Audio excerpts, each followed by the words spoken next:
welcome to a Blitz special feature. I'm Brian Carter. Joining me on the show is Flowery Branch, former Flowery Branch star quarterback Jackson McDonald. Jackson, thank you so much for your time on Blitz, man. I really appreciate it. Thank you for having me. Now, Jackson, also, you've moved on to play at the next level. Got an offer from Western Carolina. You're playing up there now. But let's talk a little about your Flowery Branch career. I mean, you had 2 solid years. A lot of quarterbacks at Flowery Branch don't seem to get the 2 years, and you did. You were fortunate enough to have that. You see the stats. We throw them up on the screen. Some great numbers you put up. Very impressive over your 2 years. Talk about just your time at Flowery Branch. Just sum that up for us. You know, we had an awesome time at Flowery Branch, mostly because of the coaches. Mm-hmm. You know, the coaches, they cared about us a lot, and they instilled so much time into us. That's what made us successful. You know, we had the athletes that made success, but the athletes won't do it themselves. You know, you got to have the coaches behind it. So we had these coaches, you know, that poured their hearts into it, and that's what helped us come out. You know, and we enjoyed it, and they had as much fun as we did. Which, you know, we had a ball every time we were on the field together. Oh, it was a lot of fun to go be a part of FB Nation out Yes, there. You guys had a lot of great games, and I enjoyed. I was at a couple of years against Gainesville, and we'll touch on some of that throughout this program. But kind of talk about just football. How long have you been playing? I imagine you've been playing since you were old enough to remember, and just kind of how surreal is that to kind of be getting closer to your dreams, you know, getting to play collegiate football? Yes, sir. You know, I started playing football whenever they let you put the pads on. Yeah. I always wanted to be, you know, I'd go to the high school games whenever I was little and looked up to those guys like gods, you know, and to finally get the chance to play on the field as a high school player and start was a big deal. I didn't really recognize it at the time whenever I was playing there, but looking back on it now, you know, I see how big of a deal it was. You know, it was awesome. It was an awesome time. And, you know, I played football, like I said, since I was little. And growing up, that's exactly what I wanted to do. And it was awesome that I got to do that. And now, you know, we know you're a quarterback, very good at it too. But has that always been what your dream was, to be a high school level, to be a quarterback, collegiate level quarterback as well? Yes, sir. My dad played quarterback, and you know, he instilled that a lot in me. And he would work with me a lot on quarterback, you know. And the quarterback is you can't go without him. Yeah. And I like the pressure, you know what I'm saying? You know, if I don't do my job, then everybody else's job is done in vain. And I like that pressure of having that on there. Now, when we talk about Flowery Branch, everybody knows the quarterback carousel through there. It's unbelievable. J-Bo Shaw kind of kicked that thing off. I know they had a quarterback before him when they first started in 2002, I believe. But J-Bo Shaw, he goes on to Georgia Tech, had a great career. His brother, Connor, goes on to play at South Carolina, #1 quarterback there, most winning quarterback at South Carolina. And now he's in the NFL. You know, followed that up with Austin Brown and then Candler Coker. And then in steps Jackson McDonald.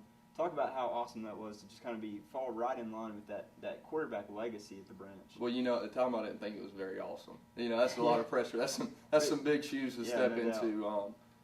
And make no mistake about it, those guys make sure that you know that it's big shoes. Mm-hmm. Every Friday night, Thursday night, I'd get a call from one of them, J-Bo, Austin, or Candler, and they would let me know, you know, what I've got to uphold. It's, you know, make no mistake, we know about it down there, and we expect every guy after us to uphold it, just like the guy before them did too. So it was awesome to have upheld it like I did. You know, I thought I upheld it as best as I could, and I'm telling you, you know, those guys were proud of me. Austin and Candler and J-Bo, they were proud of me. So that was the biggest thing for me. That was the coolest, is having them be proud of me. And you were one of, you know, over the last decade, when we talk about that quarterback legacy, you were the first one since Connor Shaw to get more than 1 year under center. And Connor only got the 2 because he started out as receiver for his brother. But, you know, it was Austin, then Candler, and then you got 2 years. How fortunate did you feel to be able to have those 2 years rather than just the one like the previous 2 guys got? Oh, there was no telling what Austin and Candler would have did with 2 years. You know, 2 years in that offense, it's a complicated offense if you don't know it. And to have 2 years of running it, my junior year I had a grasp on it of what I was supposed to do.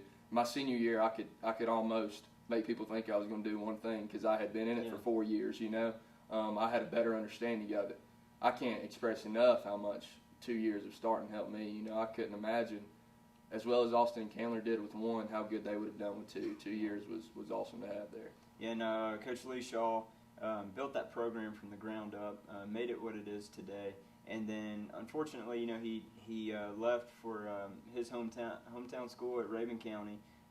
So good move for him, but I know that there had to be some, just a little bit of, disappointment, because I'm sure you were pretty close to him in that program. What was that like for you when Coach Shaw left, and then Coach Griffin took over, which was a familiar face in the program too? Coach Shaw would always, he always put a lot of pressure on me, which I loved. Coach Shaw helped me out a lot. He would throw me into the fire whenever I was just a freshman. He'd take Austin out and throw me in with the ones, and I'd be scared to death. And I didn't understand what he was doing until I grew older. Mm-hmm. But, I appreciate that. Coach Shaw he helped me more, than about anybody except Coach Griff. Coach Griff came in and everyone, didn't know what he was going to be about. Mm-hmm. But I can honestly say at the end of my 2 years, I'm glad I played for Coach Griffin. Mm-hmm. I wouldn't have wanted to play for anybody else. Yeah. Now, talk a little about, we mentioned again, Austin Brown. I know he came from Habersham. You came from Habersham. It's no secret that you two are really close. And then, from my understanding, you're pretty close also to Candler. Talk about what those two guys were able to instill to your career and to your talent. Candler, we threw together at camps whenever we were younger.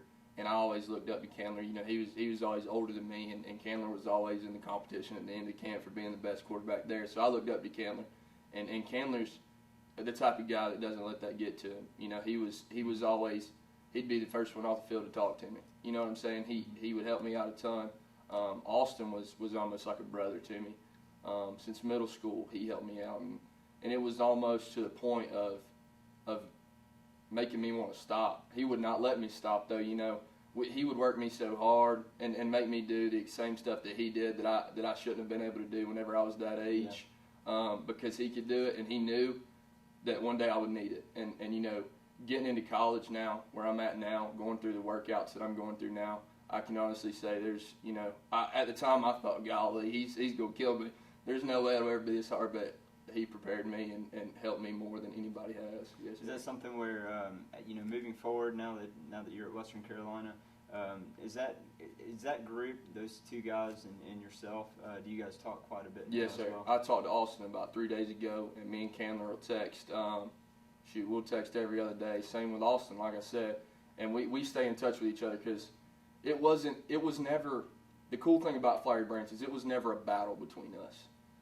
Candler came through and wanted to see me do well. Austin came through and wanted to see Candler do well. We all want to see each other do well, Now that we're in college, we still want to see each other do well. And that's what we talk to each other about all the time is wanting to see that. All right, well, Jackson, we're going to take a quick break and just be sure to stick here on Blitz. We're going to be right back with more from Jackson McDonald. No matter what the occasion or how big the achievement, everyone deserves an award. Look no further than Bob and Ted's Trophy in Clarksville. Trophies, medals, plaques, and more. It's what you need when you need it. Family owned and operated since 1974, Bob and Ted's has been rewarding the community for nearly 40 years, offering quality service at competitive pricing, all done with a speedy turnaround. Get what you need when you need it. All right, welcome back to this Blitz special feature featuring Jackson McDonald. Again, he is the former Flowery Branch starting quarterback for 2 years. Put up some big numbers there in his time at the Branch, and then went on now. He is at Western Carolina. Jackson, we talked a lot about the past at Flowery Branch, and we touched on the fact that you had big shoes to fill, and that's an understatement, with the quarterbacks that came before you. And you talked a little about how you dealt with some of that pressure, but let's talk about the fans. I mean, I know in the years I've been covering high school football, especially in the 08, 09 runs and moving forward, the fans would travel for you guys, and that had to be a lot of pressure lifted from you to have the fans support even on the road. Yes, sir, no doubt. We always traveled well, and I didn't realize how big of a deal it was until I would talk to guys that we had played, and they were like, "Wow, y'all's fans, they got in our heads. They shook us up a little bit," and that was awesome to have. Our fans were behind us 100%. There's nothing better than Flowery Branch fans. Those guys get after it. At the same time, they expect us to win. And they're not happy if we don't win. Yeah. But, it's awesome to have them putting pressure on another team. Absolutely. And now talk about, the first year, or when Coach Shaw left, and then your first year stepping up under center. of course, there's going to be question marks. No one really knew what to expect from Flowery Branch, and then to throw a wrench in the whole thing, you face Northside Warner Robins and West Forsyth back to back to start not to start your high school career, but as a starting quarterback for the Branch. And you get only 21 points in the first 2 games, but they really put you in the fire early there. Yes, sir, no doubt. Going against Northside Warner Robins, I thought, I've watched Candler and Austin do this. I could do it. I could do it. And going out there after the game, I was like, well, I don't know if I can do it. Later on, as we got into the season, West Forsyth was another tough one for us. I had questions in myself, and I know everybody else had questions for Flowery Branch. But after that, Coach Griffin was a genius for scheduling those teams because it made the biggest difference on our season, and nobody would even understand it unless they were on the field. Going against those guys, it's a different level of competition than a lot of the teams we played. Northside Warner Robins, just the speed that they bring to the field, and West Forsyth with the discipline that they bring to the field is a combination that if we can play those teams back to back, it sets us up well for the regular season. Yeah, and as you said, that sets you up perfectly. You start out 0-2, but then you rebound, and again, 21 points in the first 2 games, and then it just seemed like you clicked after that. You learned a lot in those 2 games, I'm sure. 24 points or more from there on out throughout the rest of the season. What was it that really, I guess, prepared you in those 2 games for, getting your offense going? Like I said, the speed and the discipline of those 2 teams was unreal. It was unmatched by any team that I have seen so far, and that got us ready in the sense that we knew we needed to work. You know what I'm saying? After we stepped off the field with both those guys, we realized that we had to put our hats on and go to work. And so that's what we did every day, and that's what set us up to be successful for the regular season. Is we knew what that feeling was like. We got that feeling early, and we knew we didn't want that feeling again. So it created a drive in me and our team and our players and coaches and even our fans, because our fans were, they were excited.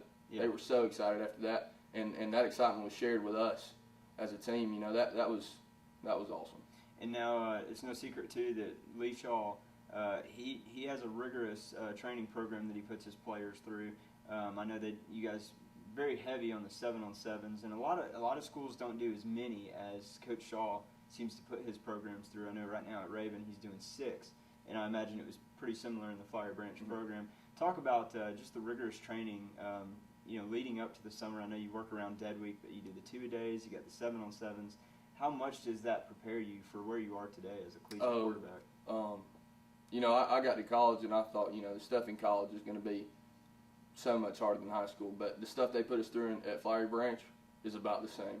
They have the training that they put us through and the schedule that they put us through in the summer prepares us not only for the season but for the next level even. With those 7-on-7s and everything, that's where guys learn to compete. You may have athletes and players, but they learn to compete and not only compete, but we learn to play together at those 7-on-7s. We would get down by a touchdown or 2 and come back, and that's where you learn to play as a team and play together.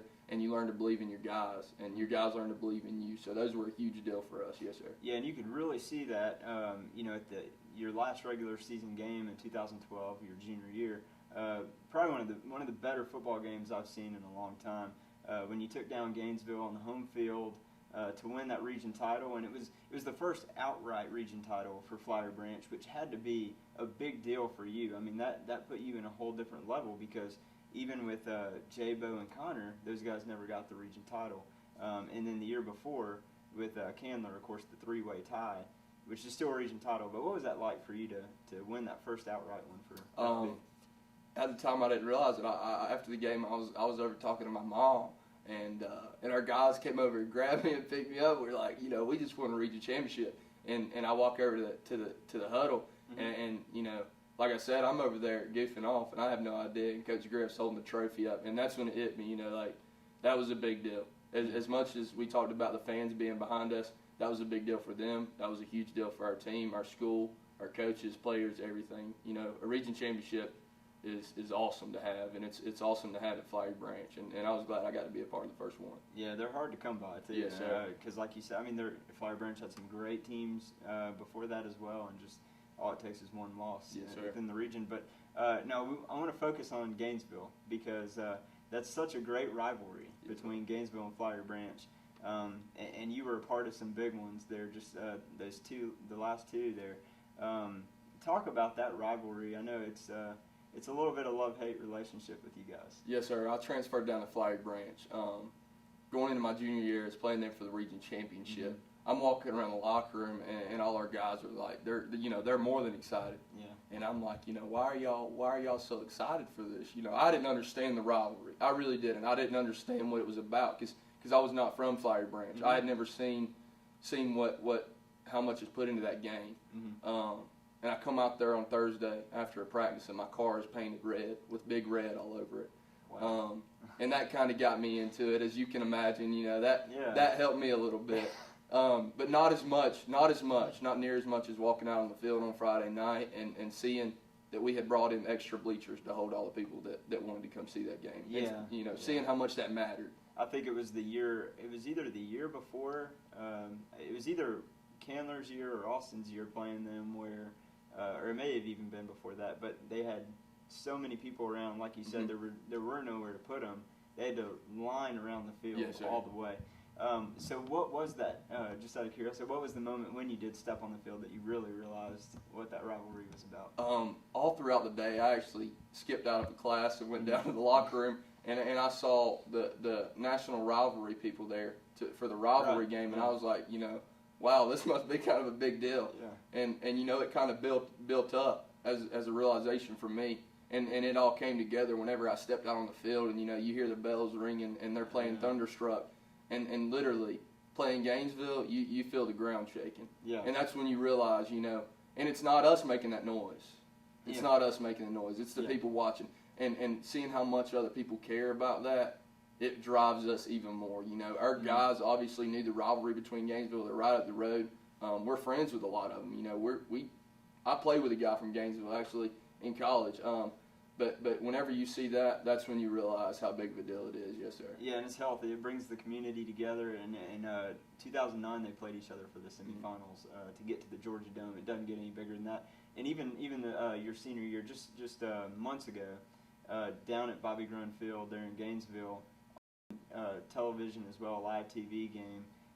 Didn't come out on top in that game, but really, 100 and how many points was it? It was over 100. Yes, sir. I think it was 110. And you guys made a great comeback. Kind of walk us through that. We step out on the field, and it's awesome, really, to be a part of that because it's awesome to watch, for everyone else. But it's really cool to see. We bring our best every time we play each other. Mm-hmm. You don't play Gainesville and know when you play them, you're about to get Gainesville's best. Yeah. And when they play us, I think they know the same thing. Absolutely. We're about to play as hard of a game as we can play. People are going to do things against Gainesville, and people are going to do things against Flowery Branch that they may not do in a normal game just because of who it is. In my senior year, it was the same way, and I had learned that from my junior year. You lay it on the line when you play Gainesville. Oh, yeah. Everybody does, and going into my senior year, I was even more prepared for that. And they jumped on us pretty quick. They did.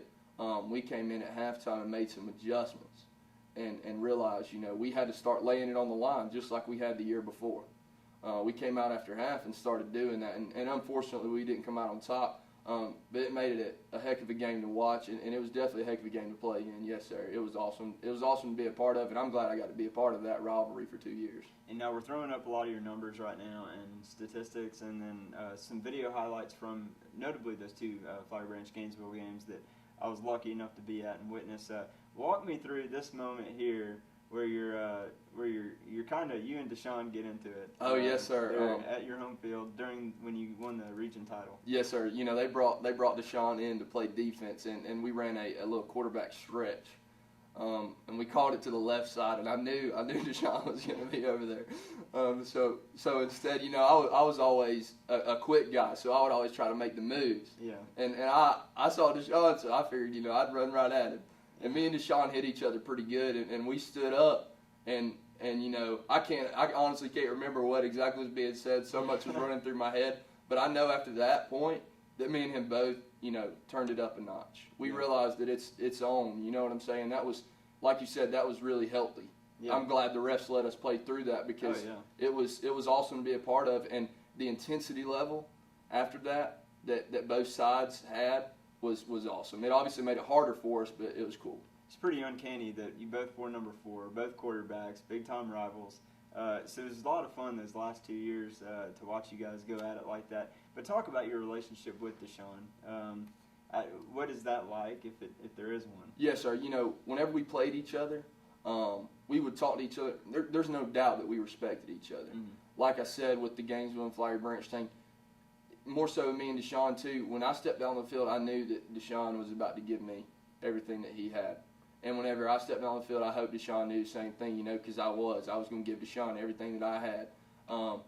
Me and Deshaun, after the games, would always talk to each other. It was always, whether I came out on top or whether he came out on top. He played a heck of a game, I played a heck of a game, Mm-hmm. whatever it was.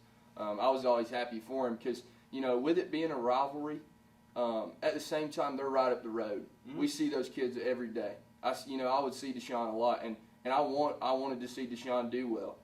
If we weren't going to win a state championship, that's right. That's exactly right. If we weren't going to win a state championship, I wanted to see them win a state championship. Yes, sir. We want to see them be successful. Same way with me and Deshaun. I want to see him be successful, and I still want to see him be successful. Yes, you guys are really classy quarterbacks. We're going to take a quick break, but don't go anywhere because we still have more from Jackson McDonald here on Blitz. No matter what the occasion or how big the achievement, everyone deserves an award. Look no further than Bob and Ted's Trophy in Clarksville. Trophies, medals, plaques, and more. It's what you need when you need it. Family owned and operated since 1974, Bob and Ted's has been rewarding the community for nearly 40 years, offering quality service at competitive pricing, all done with a speedy turnaround. Get what you need when you need it. All right, welcome back again to Blitz on our special feature that has us here with Jackson McDonald, again the two-time starting quarterback at Flowery Branch High School, put together 14, 15 wins, was it? Yes, sir, something like that. Pretty awesome career you had there at Flowery Branch in 2 seasons and now at Western Carolina. So let's dive into kind of the recruiting process for you. What was that like? I know sometimes that can be a stressful time for players that are trying to go through the rigorous routine of getting ready for a season and then also having to field all these offers. Yes, sir. Mostly for recruiting with me, I told a lot of the guys that recruited me, during the summer, if you have a camp or whatever, I'm not going to miss time with my guys to come to your camp. If they lost interest, that's fine. But what I was doing at that time was playing high school football, and if you do well enough in high school, the recruiting stuff takes care of itself, and that's kind of the way I went about it. Is it'll take care of itself. I never wanted to lose time with your high school guys because high school people talk about high school till they're in their 40s. Yeah. That was a big deal for me is staying with them. But at the same time, there's no doubt the recruiting process is very stressful. You want to make a decision that's right for you, that's right for your family. But it's hard to make that decision. Mm-hmm. You have 4 or 5 different guys telling you this is where you need to be, and promising you this is where you need to be, and this is where you don't need to be. And you don't know who to listen to. You really have to make sure that you're doing the right thing for yourself. I can only imagine, and you're only 17, 18. That's a lot of pressure. Now, it looked like you were pretty much set, or, judging by some media reports that you were set with James Madison, and then people said you decommitted from there, went to Western Carolina sometime before signing day. Talk about making that switch or how that really played out. That was a big deal for me. What happened at JMU was there was a coaching change that they went through. I didn't really know the new head coach, and at the time after my senior year is when a lot of the offers come in and a lot of the attention comes in for the guys who just got done playing. That's when recruiting really picks up. So recruiting had started picking up, and that's 7.5 hours away from home, which is a long way to go. So at the end of the day, I made the choice, to decommit from them because if I was going to go on the visits and whatnot, I didn't want to be committed to them. That kind of feels like you're cheating on your girlfriend or something like that. You want to stay true to your word, and you almost feel like if you go on those visits, you're not staying true to your word. So I went ahead and decommitted with them. So to allow me to be able to explore my other options. Yes, sir. So what was it that really stuck out for you with Western Carolina? I know I've been there. I've seen a couple football games against their rival App State. Really beautiful place to be at. But what was it that really hooked you? No doubt the closest to home. It's only an hour and a half from me. My parents can come watch me, can come see me whenever they want to. And it's also the exact same offense that we run at Flowery Branch. Almost verbatim. That helps. Almost verbatim. So as I go through the summer workouts, I'll run into a lot of plays that I already know that we haven't went over just because, it's the same thing at Flowery Branch, which is just goes to show you how well Flowery Branch prepared me for the next level.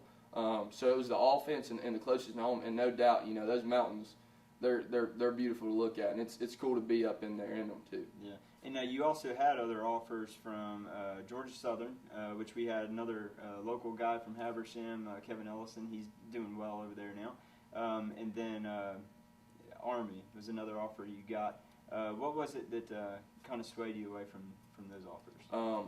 Army was really going to New Far York. away. That's a long way. I wasn't necessarily scared of the commitment to serve, but it was just going so far away from home. Right. Which it was a great opportunity, and I was blessed to have it.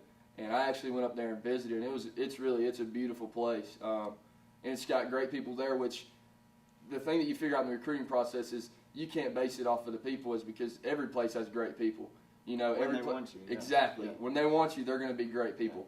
Yeah. Army was an awesome place. It was beautiful as well. In my opinion, it's just as beautiful as Western Carolina, but it was a lot farther from home. Yes, sir. Yeah. Now talk about this is just pretty cool. Coach Lee Shaw went and played at Western Carolina as a wide receiver, even though he was a quarterback back in the day too. And then now Jabo Shaw, after his career at Flowery Branch and then Georgia Tech and then wherever he's gone since then, I know he's coached other places, but now he's also coming in to Western Carolina to be the receivers coach. How cool is that for you to have that connection going there? It's got to make things a little more easy to just slide right in. Oh, that's awesome to have Jabo up there. Like I said, with the quarterback network, as we'll call it, at Flowery Branch, I would talk to Jabo after a lot of games, and following up seasons, he would text me and tell me, what he thought, or even after games that he had watched, he would tell me what he thought. And, I appreciated the heck out of that. And at the time, he was a guy that I could look up to and get advice from. But now having him as a coach, it's awesome. I see him every day. And if I ever need anything, I know that he's right there for me, and I know that he'll shoot me straight. Because we stick together. If you play quarterback at Flowery Branch, you take care of one another. Yeah. And I know it's the same thing with him, and I know that he would help me in any way he can, and he's a straight shooter. And I appreciate that. Yes, There's a little bit of tough love sometimes. Everyone no needs doubt. it. What are some of the goals that you've set for yourself at Western Carolina, just for your career and maybe even for this year? I know it's early, so I'm not sure what playing time's looking like right now for you, but maybe talk about that a little bit. I'm just looking for the chance to contribute this year, and whenever I get my opportunity, I want to be prepared enough to be able to make an impact in a good way. Yeah. No doubt. So right now I'm working and getting it down mentally and physically. The physical aspect of it is definitely a jump to college, just the different size and speed of the athlete. Bigger guys. But the most underrated aspect is the mental aspect. Flowery Branch prepared me in a way that I don't feel like anywhere else could have, but at the same time, it's still a big jump. So right now, I'm working to, whenever I get my chance to contribute, to make a good impact. Yes, sir. That's all I'm looking to do. And from there on, I would like to have a SoCon championship ring. Yes, sir. That would be awesome. That would be really nice. Jackson, talk about, it's always bittersweet when you think about, your senior year of high school, because it ends for everybody. And your last game, you ran into a buzzsaw against a very tough Stevenson County team that had, I think, 10 Division I recruits on it. They were stacked. You did get to play that game at home, so that probably helped with the emotions. I think, it was pouring down raining, yes, so that sir. Doesn't help. I believe this is a picture of your final game. Yes, sir. Walk me through those emotions, I guess, when that final whistle blew. You don't even realize it's over. It doesn't hit you it doesn't hit you until they start spring practice the next year, or they start morning workouts the next year, and you're not there. Yeah. And you see those guys walking out of workouts, sweaty, beat down and tired, going to class. You're like, wow, I was there the year before, right there the year before that. And at the time, that final whistle blows, you're sad, but you're sad that's the last time that you're going to play that season. Yeah. You don't necessarily see the long run of it and the fact that you will never play there again, and you will never get to play in front of those people again, with those guys again. And I was lucky enough to bring one of my guys from my team to college with me, but at the same time, I didn't get to bring all 22 of them. Yeah. From that starting offense and starting defense. So That's really the thing is not being able to play with those guys again. Yes, sir. Yeah, but I imagine the way just the history of Flowery Branch football and the legacy and the success there that you guys are, as you mentioned already, just a tight-knit group. So I'm sure you stay in contact. But last question for you, and then we'll let you off the hot seat. But I asked Deshaun Watson this months back, and it's just a lot of fun to think about. But you just had so many big moments. I mean, you made it to 2 playoff games. You got the region title. I know there's so many big moments you've had on the football field. If you had to pick one, what would be your favorite? You would think the region title, and that's what I was thinking earlier. But really, whenever Keaton Coker came back from the brain cancer and played against Appalachia, and then we had that gold tape on, and our student section was decked out in gold, and we put a whooping on them. That was even with my region title. I'm gonna have to go like Deshaun did and pick 2 on that one because that was equally as important to me. Yes, sir. Yeah. Well, Jackson, man, thank you so much for your time on Blitz. It's an honor to have you on here. Wish you the best of luck at Western Carolina, and looking for big things for you whenever you get that chance to contribute. I know you're going to do very well. And again, just a spectacular career you had at Flowery Branch, man. We just look forward to seeing you continue that. Yes, sir. Thank you for having me. All right, thanks again for joining us on Blitz for this special feature. We'll see you next time.